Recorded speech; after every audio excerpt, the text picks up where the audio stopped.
préparons notre panier de fardeaux souvent bien chargé de craintes, de défis, du travail, des injustices, des conflits, des problèmes de famille, des échecs, bref, tout ce qui nous pèse, et que nous allons dans la présence de Dieu les déverser à ses pieds, bien souvent nous faisons malheureusement une erreur, celle de repartir avec le même panier aussi chargé qu'à l'arrivée.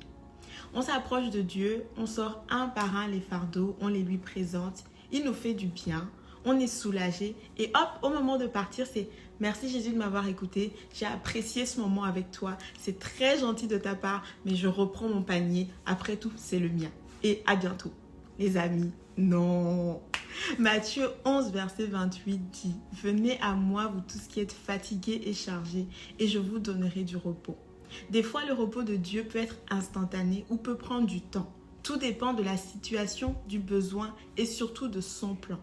Néanmoins, ce que j'aimerais partager avec toi aujourd'hui, c'est l'attitude que nous avons par rapport à ce verset que nous connaissons tous. Dieu nous demande de nous approcher de lui avec nos fardeaux pour les troquer contre du repos. En soi, c'est simple, mais est-ce qu'on le vit réellement? La foi est la ferme assurance des choses qu'on ne voit pas mais qu'on espère. Est-ce que quand tu sors de ton temps d'intimité avec Dieu, ton problème se volatilise aussitôt? Pas toujours. Donc oui, ta réalité n'a pas changé, mais ton attitude dans l'espérance de ce repos peut jouer un rôle pour changer ta situation. Dieu t'a promis du repos, alors décide de lâcher prise. Concrètement, c'est quoi? Une fois que tu as confié ton problème à Dieu, ça peut être par exemple décider de prendre du recul par rapport à la situation et peu importe les pensées ou la réalité qui se présentera ensuite, au lieu d'ouvrir nos bouches pour nous plaindre ou nourrir davantage notre inquiétude et notre trouble, déclarons ce verset sur notre situation.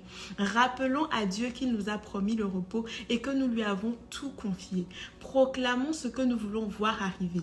Même si tu dois parler de ton problème, tes mots et ta façon d'en parler doivent changer.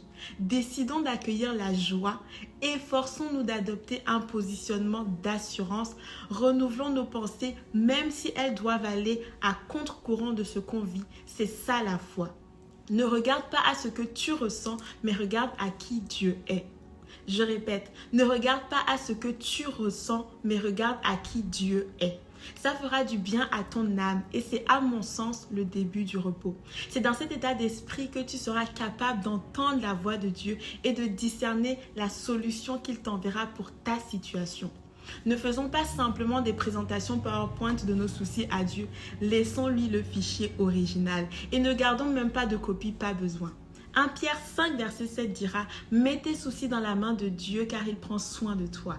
Un verset que je me répète souvent, c'est aussi Ésaïe 30 verset 15 qui dit « C'est dans la tranquillité et le repos que sera votre salut, c'est dans le calme et la confiance que sera votre force. » Sois encouragé, reste dans sa paix, il s'occupe de tout.